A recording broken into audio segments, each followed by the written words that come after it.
구조화, 생산적인 하루를 만들어라. 크로노타입에 따라 하루를 계획해야 하느니, 크로노타입이란 하루 중 에너지가 가장 높을 때와 가장 낮을 때에 영향을 미치는 일주기, 수면, 각성 리듬을 말한다. 자신의 크로노타입을 이해하고 그에 따라 생활하는 것이 우리 모두를 더 행복하게 만든다. 생산성이 훨씬 크게 향상됨은 말할 것도 없다. 효과적으로 시간을 활용하는 스위치 로그 기법. 하루를 마무리할 때 오늘 종일 뭘 했지 같은 생각을 한 적이 있는가? 혹시 이 질문에 아무 대답도 못한 적이 있는가? 사람들의 평균 근로시간인 주 40시간을 분으로 환산하면 2,400분이나 된다. 그러나 사람들 대부분은 이렇게 넘쳐나는 시간을 어떻게 분배해야 하는지 알지 못한 채 살고 있다. 해결책은 스위치 로그 기법에 있다. 컴퓨터 시스템에서 발생하는 모든 활동을 기록하는 로그 작업에서 착안한 방식으로 스위치 로그 기법은 하던 일을 전환할 때마다 기록하는 방법이다. 마지막으로 일과를 마치고 나면 이 기록들을 보면서 하루 동안 자신이 어떻게 시간을 사용했는지 분석한다. 이 기법으로 효과를 보려면 지옥 같은 과정을 통과해야 한다. 직접 해보니 정말 끔찍했다. 하지만 장담하건대 마지막에 얻게 될 깨달음을 생각한다면 그만한 고통은 감수할 만하다. 매일 하이라이트를 만들어라. 자칭 생산성에 미친 사람이자 베스트셀러 스프린트와 메이크타임의 공동저자인 제이크 넵은 어느 날 할 일 목록이 자기 삶을 지배하고 있다고 느꼈다. 넵은 기존과 다른 방식으로 하루를 보내기로 했다. 그는 할 일 목록에 올린 사소한 일들을 모두 완수해야 한다는 집착을 내려놓기 시작했다. 그리고 완전히 다른 일에 집중했다. 사소한 일들이 하루를 지배하지 못하도록 하이라이트를 우선 업무로 올린다.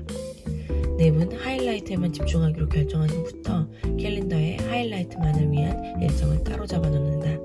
그러면 이 일을 다른 어떤 일보다 최우선으로 처리할 수 있다. 더 많은 일을 더 빨리 해야 한다고 생각하죠. 하지만 하이라이트 전술은 우리에게 이렇게 말해요. 이봐, 한 가지 일에만 집중해봐. 더 적은 일에 더 많은 에너지를 쏟아도 괜찮아.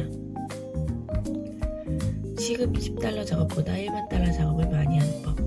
사람들은 누구나 하루 동안 가치가 낮은 일과 높은 일을 모두 하면서 살아간다.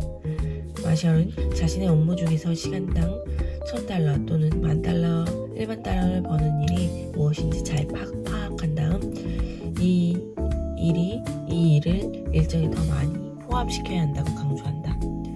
모든 시간이 똑같은 가치를 창출하지는 않는다. 그러므로 자신이 어떻게 시간을 이용하는지 잘 아는 사람이 시간을 훨씬 더 생산적으로 보낼 수 있다. 일정표에 불신 업무를 없애라. 시간에 도둑맞지 않는 법.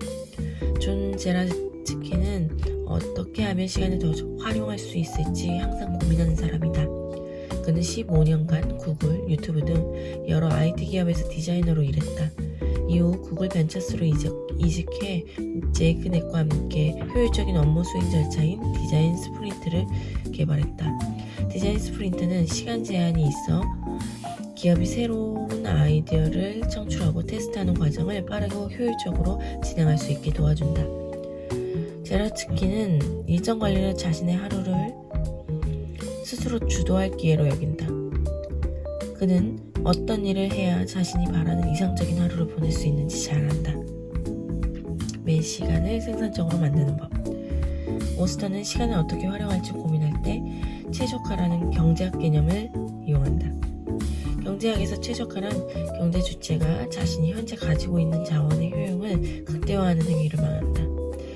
이 개념을 시간에 적용하면 우리는 중요한 행위보다는 시간 효용을 극대화하는 행위, 다시 말해 시간을 가장 효율적으로 활용하는 행위를 해야 한다.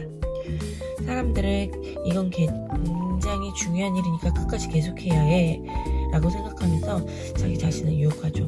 하지만 실제로 이렇게 추가 투입한 시간은 생산적이지 않아요. 오스터는 생산성이 떨어진다 하며 다른 활동으로 바꾸거나 행정 업무를 하는 것이 오히려 시간을 잘 활용하는 방법이라고 말했다. 생산성이 떨어지는 시점에 실시간을 더 붙잡고 있어도 질적으로든 양적으로든 형편없는 결과를 얻게 된다.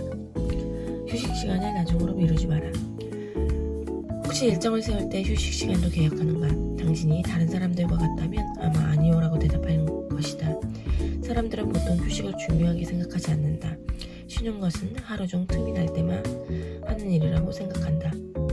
시간 블록 기법을 이용하는 사람들의 생산성이 향상하는 이유는 휴식 시간도 시간 블록으로 넣기 때문이다.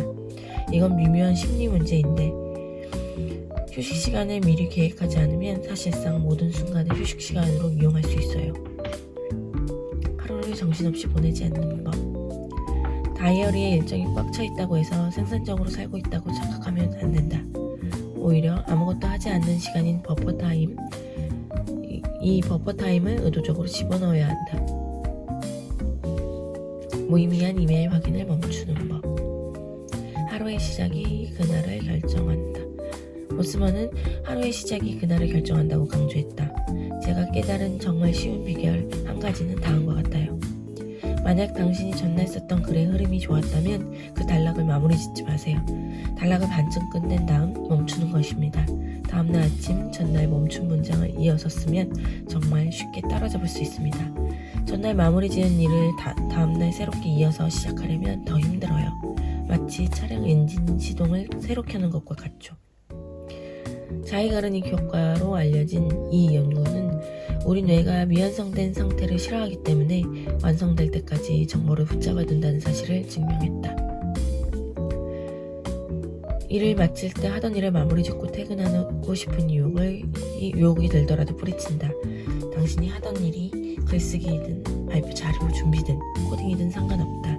무슨 일을 하고 있든 중간에 그 일을 의도적으로 멈춘다. 이렇게 중간에 끊으면 다음날 일을 다시 시작하기가 훨씬 수월하다. 퇴근 시간도 미리 준비하라. 퇴근 시간 10분 전 리추얼을 하면 다음날 아침에 재택근무를 수월하게 시작할 수 있다. 저는 외적인 질서가 내면의 평온을 가져온다고 믿어요. 제가 이 리추얼을 좋아하는 이유죠. 심리학자들은 이 같은 리추얼이 주는 가장 큰 장점으로 삶의 의미 부여를 꼽았다. 일기 쓰기 리추얼을 하는 동안 삶의 의미와 목적의식을 갖고 하루를 보냈고 그 결과 회복력과 의지력이 높아진 모습을 보였다. 반면 리추얼을 수행하지 않을 때는 마음에 불안정하고 감정이 들쑥날쑥한 기분을 경험했다. 당연히 삶의 의미와 목적의식도 강하게 인지하지 못했다. 국제학술지 심리학과 저널에 발표된 연구에 따르면 정리정돈과 물건 치우기 리추얼은 매우 유익한 습관이라고 한다. 174일차 독서였습니다.